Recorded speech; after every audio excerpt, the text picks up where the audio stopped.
बात हो जनता की या मौसम हो चुनाव का, मुद्दा हो देश का या दुश्मन पर प्रहार का, हर खबर की होगी मुकम्मल पड़ताल। मांगेंगे सबसे जवाब, उठाएंगे हर सवाल। खबर के हर पहलू पर बजेगा नगाड़ा, क्योंकि यह है जनता का अखाड़ा। नमस्कार, मैं हूं आनंद नरसिम्हन।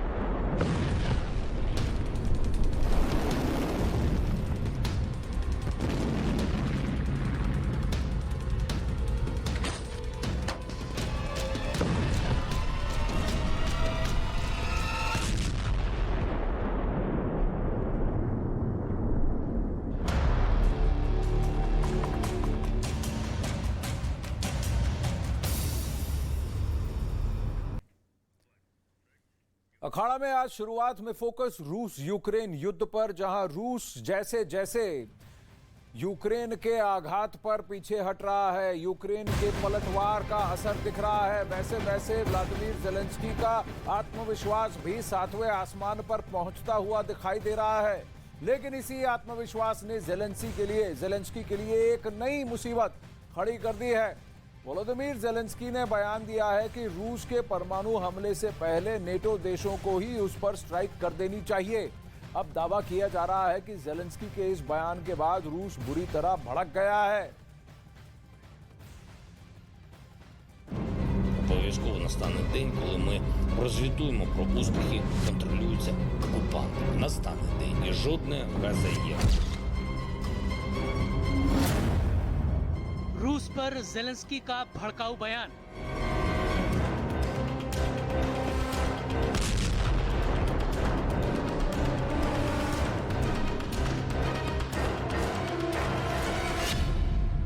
रूस पर परमाणु स्ट्राइक की सलाह।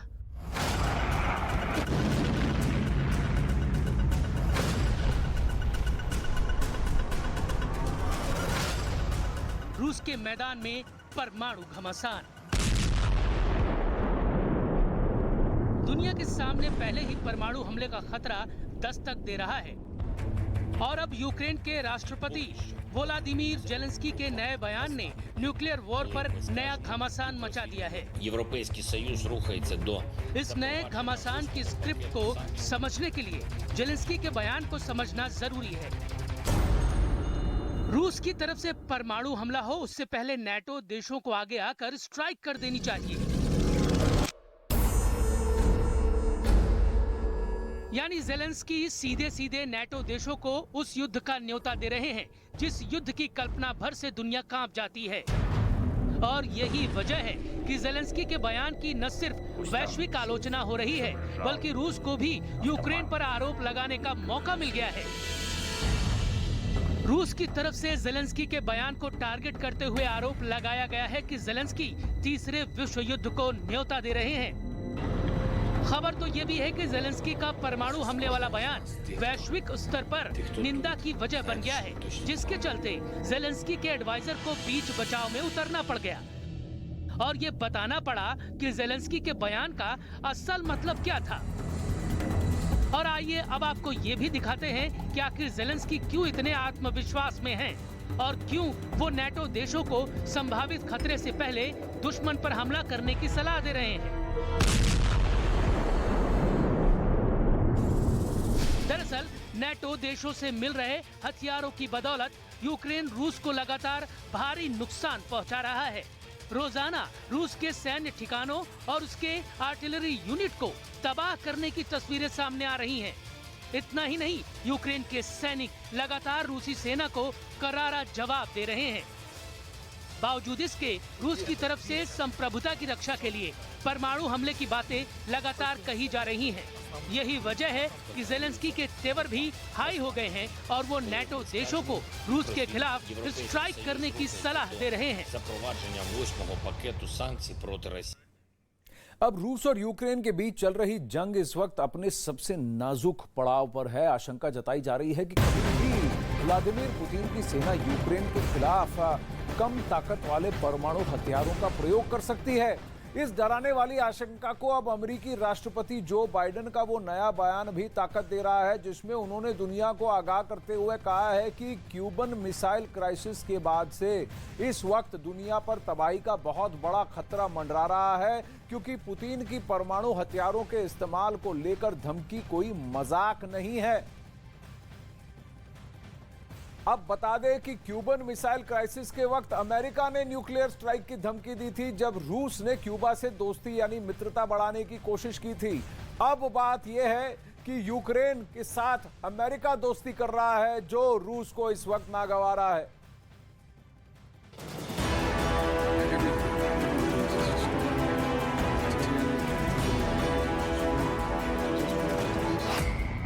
बाइडेन की सबसे बड़ी चेतावनी।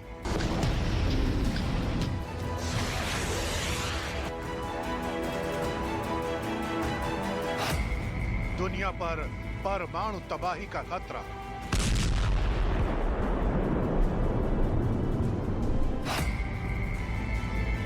खुल गया पुतिन का न्यूक्लियर ब्रीफकेस।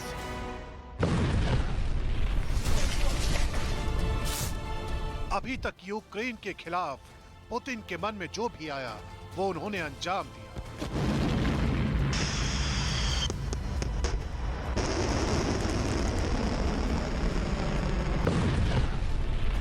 अभी तक पुतिन ने यूक्रेन को घुटनों के बल लाने के लिए हर हथियार का इस्तेमाल किया है। अभी तक पुतिन ने हर धमकी, हर पाबंदी को दरकिनार कर यूक्रेन के साथ वो किया है जिसकी चर्चाएं दुनिया भर के अखबारों की सुर्खियां बनी। लेकिन अब यूक्रेन के खिलाफ पुतिन जिस प्लानिंग में जुटे हैं, वो इतिहास की भयानक घटनाओं को एक बार फिर वर्तमान का हिस्सा बना सकती है, क्योंकि अमेरिका के राष्ट्रपति जो बाइडेन ने अपने नए बयान में दुनिया को चेतावनी देते हुए डराने वाली आशंका को सामने रख दिया है।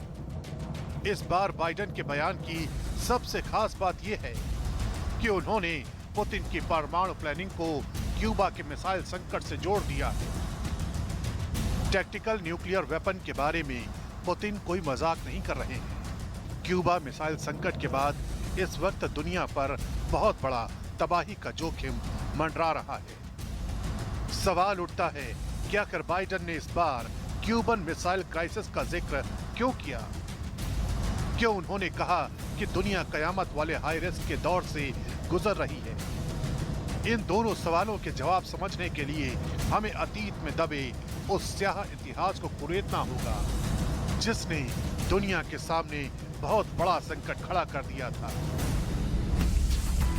दरअसल 1962 में शीत युद्ध के दौरान दुनिया परमाणु युद्ध के मुहाने पर पहुंच गई थी, क्योंकि 14 अक्टूबर 1962 को अमेरिका के एक जासूसी विमान को यह पता चला था कि क्यूबा में सोवियत संघ ने परमाणु मिसाइलों को तैनात कर दिया है। जिस जगह पर इन परमाणु मिसाइलों को तैनात किया गया था, वो जगह अमेरिका के फ्लोरिडा तट से महज 150 किलोमीटर की दूरी पर मौजूद थी। क्यूबा में परमाणु मिसाइलों को ऐसी जगह तैनात किया गया था जहां से अमेरिका के बड़े हिस्से पर हमला किया जा सकता था। इतिहास में इस घटना को शीत युद्ध के सबसे नाजुक लम्हों में से एक क्यूबा मिसाइल संकट के रूप में याद किया जाता है। यही वजह है कि बाइडेन को अब ये लग रहा है कि एक बार फिर रूस अपने सहयोगी देशों के साथ मिलकर यूक्रेन के खिलाफ न सिर्फ टैक्टिकल न्यूक्लियर वेपन का इस्तेमाल कर सकता है, बल्कि दुनिया के सामने एक नया खतरा खड़ा कर सकता है। क्योंकि मौजूदा वक्त में यूक्रेन में रूसी सेना के साथ जो कुछ हो रहा है, उसे लेकर लगातार ये बातें कही जा रही हैं कि पुतिन कभी भी अपना न्यूक्लियर ब्रीफकेस खोल सकते हैं। अब इस बीच एक और बड़ी खबर आ रही है। बाल्टिक सागर में नॉर्ड स्ट्रीम पाइपलाइन में हुए धमाके की जांच में बहुत बड़ा दावा किया गया है। स्वीडन की सिक्योरिटी सर्विस सापो की तरफ से यह बयान आया है कि नॉर्ड स्ट्रीम पाइपलाइन को उड़ाने के लिए विस्फोटकों का इस्तेमाल किया गया था। स्वीडन ने कहा कि विस्फोटकों के सबूत भी मिले हैं।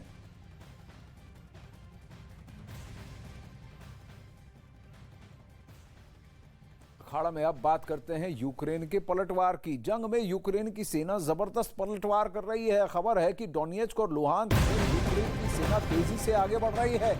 यूक्रेन की सेना ने दावा किया है कि इन दो इलाकों में रूस की सेना को 12 मील पीछे धकेल दिया गया है। जेलेंस्की की तरफ से यह भी दावा किया गया है कि जल्द ही क्राइमिया को भी वो कब्जे में ले लेगा।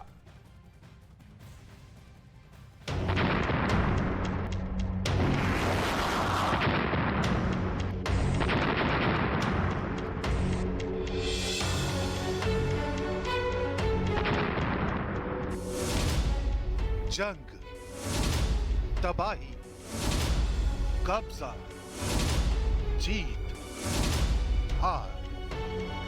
बीते 7 महीनों से यूक्रेन में यही चल रहा है। चारों तरफ सिर्फ और सिर्फ बारूद की गंध महक रही है और बर्बादी का मंजर दिखाई दे रहा है। जंग में कई इलाकों में जीत का दावा करने वाले रूस को कई मोर्चों पर मात खानी पड़ी। रूस के कब्जे वाले इलाके में जंग तेज।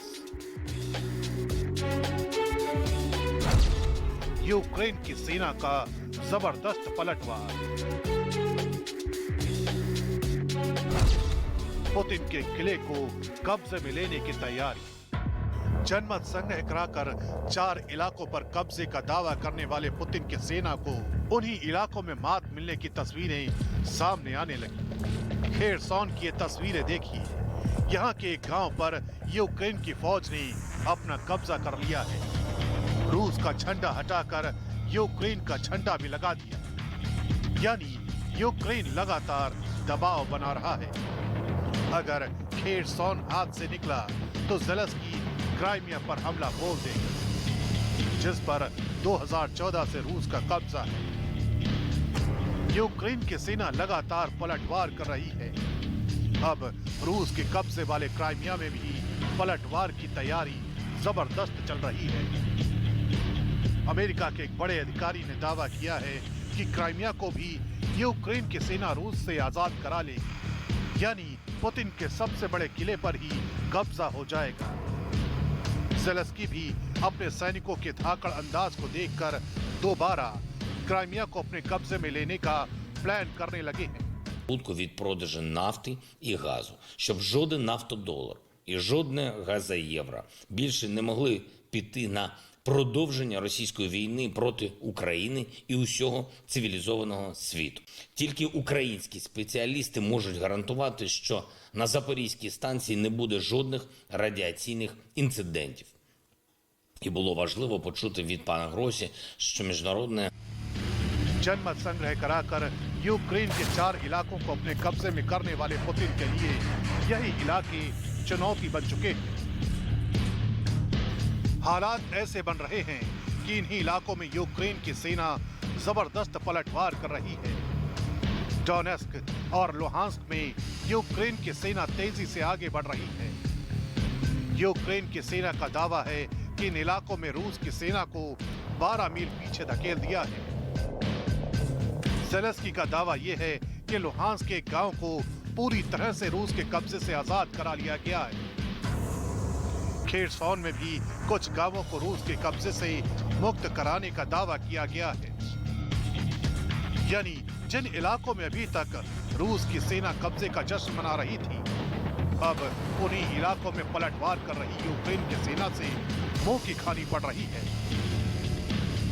час від 1 жовтня і тільки на Херсонщині від російського псевдореферендуму було звільнено і стабілізовано понад 5000 квадратних кілометрів території і десятки населених пунктів.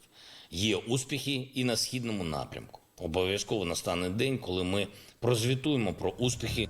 इन इलाकों में रूस की मजबूरी भी है, क्योंकि यहाँ रूस के नागरिकों की संख्या ज्यादा है और रूस को वो समर्थन करते हैं।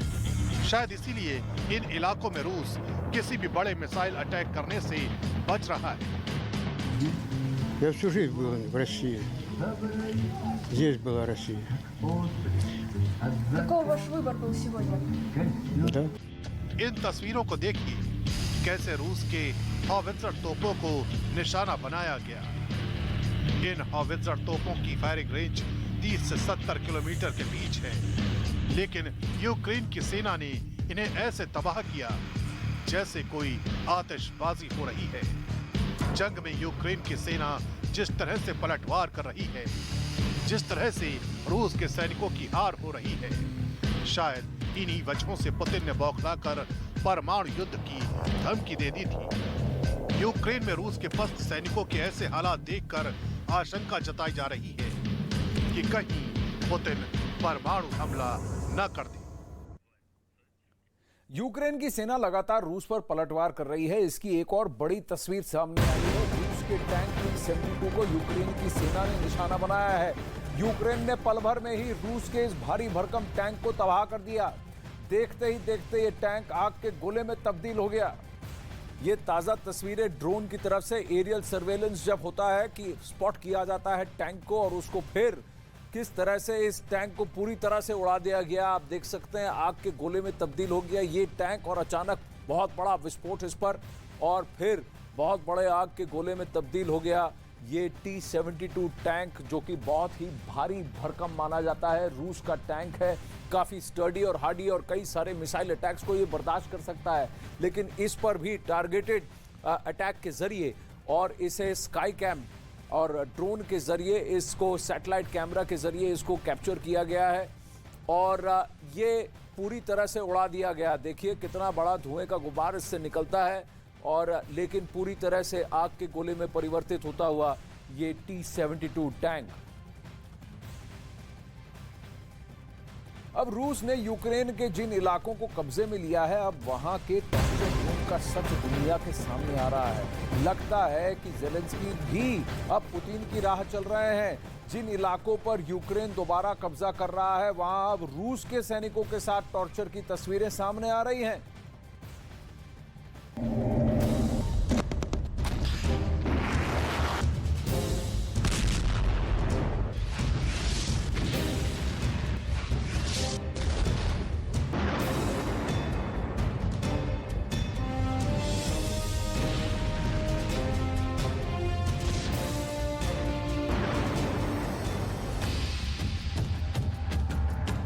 यूक्रेन जंग में रूस के राष्ट्रपति पुतिन जितनी ही मुट्ठी कसते जा रहे हैं, युद्ध का नतीजा बंद मुट्ठी से बालू की मानिंद सरकता जा रहा है। यकीन नहीं होता तो ये बिल्कुल ताजा वीडियो देखिए। बालाकलिया का ये दृश्य किसी भी रूस के सैनिक के मनोबल को तोड़ने वाला है। सीक्वेंस में इस वीडियो को आप देखेंगे तो पूरी पिक्चर क्लियर हो जाएगी। रूस यूक्रेन की जंग में इस वक्त कहां खड़ा है।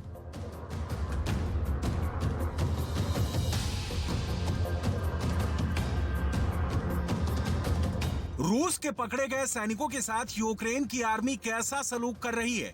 बीच सड़क रूस के सैनिकों को लेटा दिया गया है। इनके हाथ रस्सी से बांध दिए गए हैं और यूक्रेन के सैनिक इन्हें भद्दी भद्दी गालियां दे रहे हैं। ये तस्वीर मॉस्को को झकझोर देने वाली है। और यही क्यों, दूसरा वीडियो देखिए। ये खेरसौन का वीडियो है। सफेद झंडे लगाए रूस का BMP-2 फाइटिंग व्हीकल आगे बढ़ रहा है। सैनिक टैंक को घेर लेते हैं। कहीं कोई फायरिंग नहीं, बिल्कुल सन्नाटा।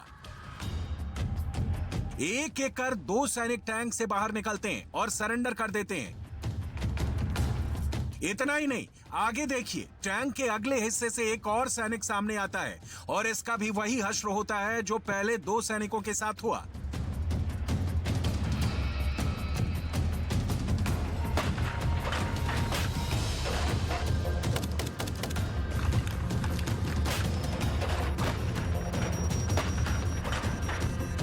बालाकलिया यूक्रेन के पूरब में रेलवे हब है और खेरसौन यूक्रेन के दक्षिण में है। बालाकलिया के बारे में कहा जा रहा है कि रूस के कब्जे में आने के बाद इस जगह को यूक्रेन के सिपाहियों का यातना गृह बना दिया गया था। कहा जा रहा है कि यूक्रेन के सैनिकों को इलेक्ट्रिक शॉक तक दिए जाते थे।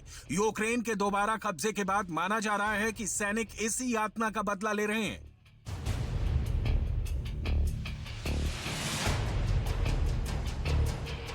यूक्रेन की आर्मी उन लोगों से भी बदला ले रही है जो रूस के कब्जे के दौरान जिन पर देश से गद्दारी कर रूस का साथ देने का आरोप है। ये नतालिया रोमानीचेंको की तस्वीर है। पूर्व एक्ट्रेस नतालिया अपने 2 साल के बेटे को रूस का यूनिफॉर्म पहनाने लगी थी।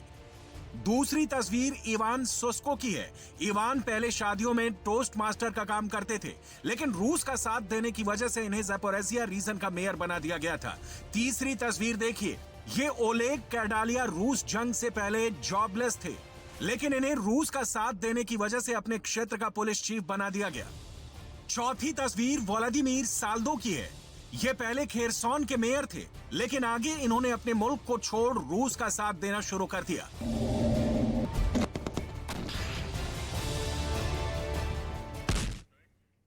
अब इस बीच एक और बड़ी खबर आ रही है। यूक्रेन की सेना ने रूस के 3 हथियार डेपो तबाह कर दिए हैं। यूक्रेन के सैनिक लगातार पलटवार कर रहे हैं। कई जगहों पर रूस की सेना भागते हुए भी दिखी है।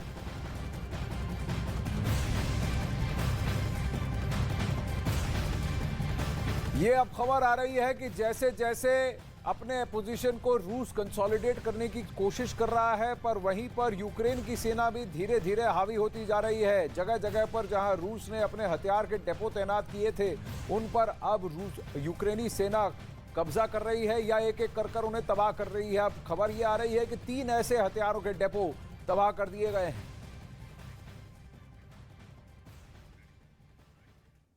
अब वहीं रूस यूक्रेन के बीच चल रही जंग में वहां से जो वीडियो सामने आ रहे हैं, उसमें जमीनी हकीकत कुछ अलग दिख रही है। हालात ऐसे बनते दिख रहे हैं कि जिन इलाकों पर रूस का कब्जा है, वहां यूक्रेन का पलटवार बहुत ही तेजी से हो रहा है। कई जगह तो रूस के सैनिक सरेंडर करते हुए दिख रहे हैं या फिर वहां जगह छोड़कर भागते हुए दिख रहे हैं। असल में पुतिन की ये मंशा रही है कि यूक्रेन को यूक्रेन के लोगों से ही लड़वा दिया जाए। पुतिन के गुप्तचर इस मिशन पर लगे हुए हैं, लेकिन अब रूस के प्रति सहानुभूति रखने वाले यूक्रेन के लोग अंजाम देख सहम गए हैं।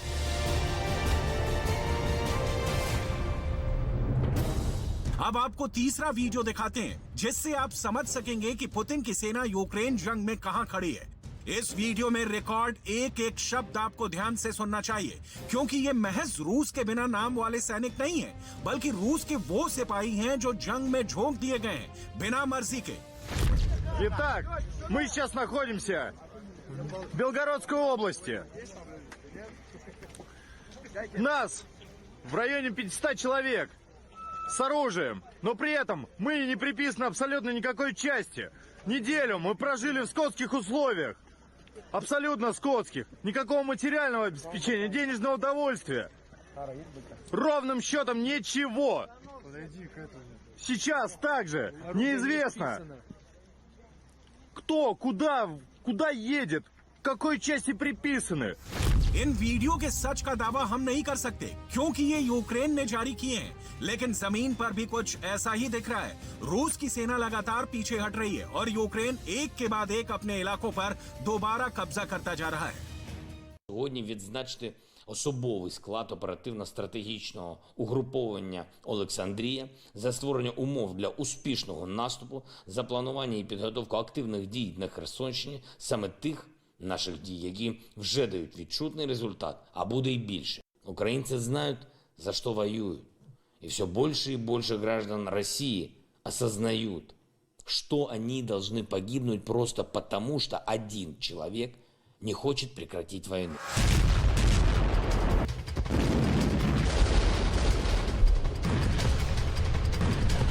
ज़ेलेंस्की की बातों से इत्तेफाक रखना बिल्कुल जरूरी नहीं है, लेकिन यूक्रेन के हालात जो बता रहे हैं वो ज़ेलेंस्की की बातों का समर्थन करते दिख रहे हैं। यूक्रेन के मानचित्र पर आपको दिखाते हैं 4 क्षेत्रों में जनमत संग्रह कर इतरा रहे रूस की जमीनी हकीकत क्या है। खार्किव में यूक्रेन की सेना बोरोवा सिटी से पूरब की ओर बढ़ रही है, जहां स्वातोवे पर रूस ने नियंत्रण कर रखा है। डोनेट्स्क के लीमान शहर को कब्जाने के बाद अब यूक्रेन की सेना क्रेमिना की ओर बढ़ रही है। यहां भी इस वक्त रूस का कब्जा है। और अब खेरसॉन की तस्वीर, जहां यूक्रेन के सैनिकों ने रूस की सुरक्षा दीवार को तोड़ दिया है।